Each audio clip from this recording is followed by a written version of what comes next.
So are you a changed banker now? I think I've become more cautious and critical when I consider the risks.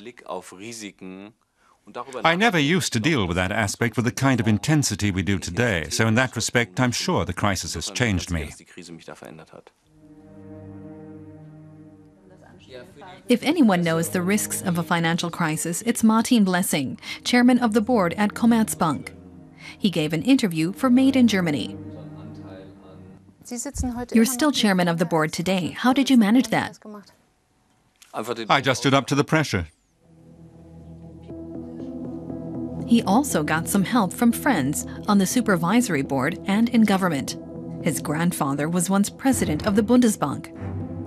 But none of them could save Blessing from the fall he took after his acquisition of Dresdner Bank. It triggered the biggest crisis in Commerzbank's history. With his bank facing collapse, he had to turn to the German government for a bailout worth billions of euros. Commerzbank was now dependent on the state. Blessing knows the downside of too much dependence by banks on governments, and vice versa. The sovereign bonds the banks pile up can eventually spell their undoing, Martin Blessing warns. So, banks really ought to put limits on how many bonds they buy. A lot has changed about how we handle our sovereign bonds, but not much has changed about how secure they are.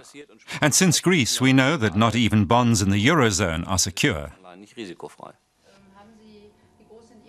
People aren't used to humility from a big banker. But at least he knows how to put that new humility across in advertising. Why don't people trust banks anymore? The strategy is meant as a kind of apology to the taxpayers and the customers. Does Germany need a bank that carries on as before? Commerzbank employees think out loud about the bank's battered image. What does your bank really do for companies? The truth is, we have always been there for them. Millions of euros went into the campaign. If it makes the viewers think it's achieved its aim.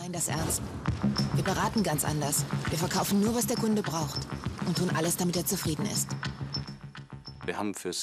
In 2008, we cut a lot of bonuses, even to where we had lawsuits filed. We won some of the suits and we lost some. Some of my colleagues and I even testified in court. We wanted to show very clearly that the kind of thing that went on here in the past is not going to continue. But then you increased the bonuses again. Once a certain performance returned, we bumped them up a little. But if you compare the total amounts going for bonuses today with what Commerzbank and Dresdner were paying at the peak in 2007, you'll see that today we're not even at 25% of the variable remuneration being paid back then.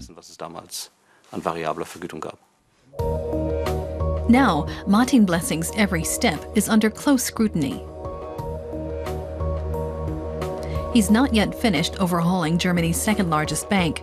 He's promising less investment in sovereign bonds, real estate and shipping, and more investment in medium-sized business and a return to private customers. I think we're through the worst of it, but it'll take a while before things start picking up. If you could do it over, would you still buy the Dresdner Bank? Yes, but more like 6 weeks after the Lehman bust, not 2 weeks before. That would have saved the taxpayers billions.